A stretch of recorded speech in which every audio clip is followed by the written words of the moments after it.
GETTYMy nickname is she who must be obeyed. Know a lot of people know this, but I'm very good at being a total utter slob. Mostly my life is lived at a demanding pace, which may be why I love nothing more than a day when I can lie in bed with toast, newspapers and other creature comforts.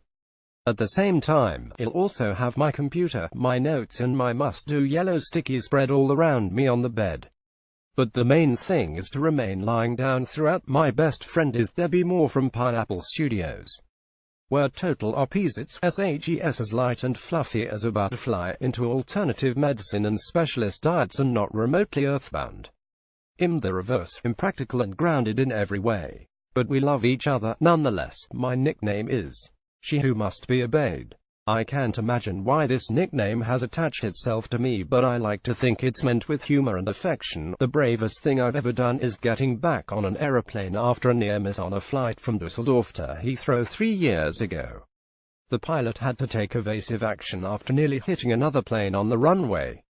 We were going down and then we suddenly surged back up. It was terrifying. In the aftermath, I turned down jobs because I couldn't face flying. Then, one day I got news that a good friend of mine in New York was extremely unwell, and I realized there were more important things in life to worry about than flying. I got back on that plane without a second thought and haven't looked back.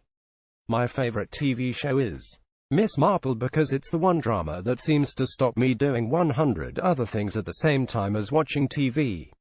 I find that the red herrings and plot twists draw me in completely. I've loved all the Miss Marples in different eras, but my favorite was probably Julia Mackenzie. She was just the right amount of brilliant and battered looking. My perfect evening is a night out with Angus, a great film, followed by a meal. And if some friends want to join us for dinner, so much the better. A table for 6 at a lovely restaurant feels just right. I'd like to say sorry to Molly Malloy, my dance teacher and the person who changed my life. I'd come to London from Manchester and planned to stay for a week, but after going to one of her classes, I made a decision never to leave. Molly gave me a scholarship, found me a place to live and a job to keep body and soul together. She became one of my greatest friends, and when she died I was devastated. I also deeply regretted a stupid row we'd had after she laughed at me for putting on weight and busting out of my new Bieber dress. I raged at her like a tormented tiger, basically because I worshipped her and couldn't bear to be less than perfect in her eyes. I'd say sorry to her all over again. Tuesday, September 5th, 2017. Strictly Come Dancing 2017. First look. The official photos. My first kiss was in junior school with a boy called David. He was the prettiest boy in the class and I was not the prettiest girl. I don't particularly remember the kiss, but I do remember feeling that it scored an amazing goal. My biggest regret is having said yes to certain jobs I should have declined because what they brought in terms of creativity and satisfaction didn't warrant the time I spent away from my girls. At the time, I said yes because I didn't have the courage to say no. Now that I'm older, tougher and wiser, that doesn't happen. The best thing my parents taught me was to work hard, be true to yourself and to do unto others as you would be done by. The one thing I'd change about myself is my height. 5 feet 3 inches. It'd be another 3 inches taller, and it would all be in my legs. The last time I cried was watching Natalia Osipova dance in Marguerite and Armand at the Royal Opera House. My gosh, SHES not just an incredible dancer, she bears her soul on stage. It's quite devastating to watch. The first record I ever bought was Elvis Presley's Teddy Bear when I was about 11. At home, we grew up with mostly classical music, but rock roll was a secret passion indulged by my head mother. I'd go over to her house and we'd watch 6 Feet Special together. It was a precursor to Top of the Pops and probably the first rock roll show on British TV. It's not good for my image, but I like wide-legged, mid-calf culottes. I have loads of them in my wardrobe in different sizes for both fat and thin days. If I could pass any law, I would not allow the utility companies and builders to work in the same street on the same day, causing immense traffic jams in London. I would insist that there were street schedules. I drive a little Suzuki Swift and I love it.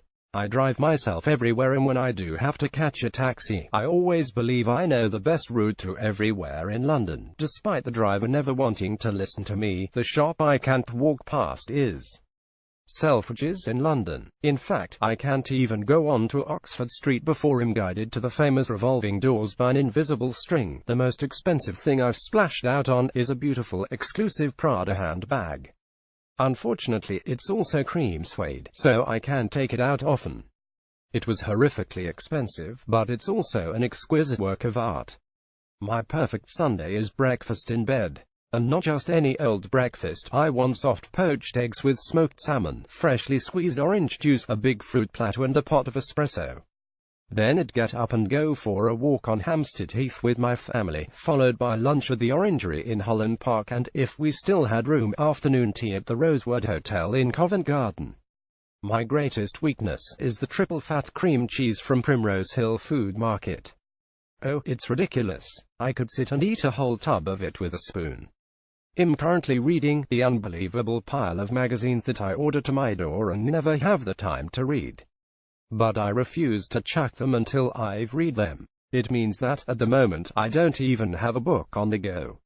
My favorite place in Britain is glorious Ludlow in Shropshire, especially the market there, which is just fantastic. The best day of my life, aside from the 2 days on which my daughters were born, was going to the palace to get my CBE from the Queen in 2013. She looked so exquisite, with skin that was so soft it could have been a powder puff. I can't imagine what my parents would have thought about it. When I was little, we used to have to line our shoes with newspaper when it rained because we couldn't afford to have them soled. They'd never have believed how far this funny, odd little girl, who was always searching for something more, had come. They'd have been so delighted.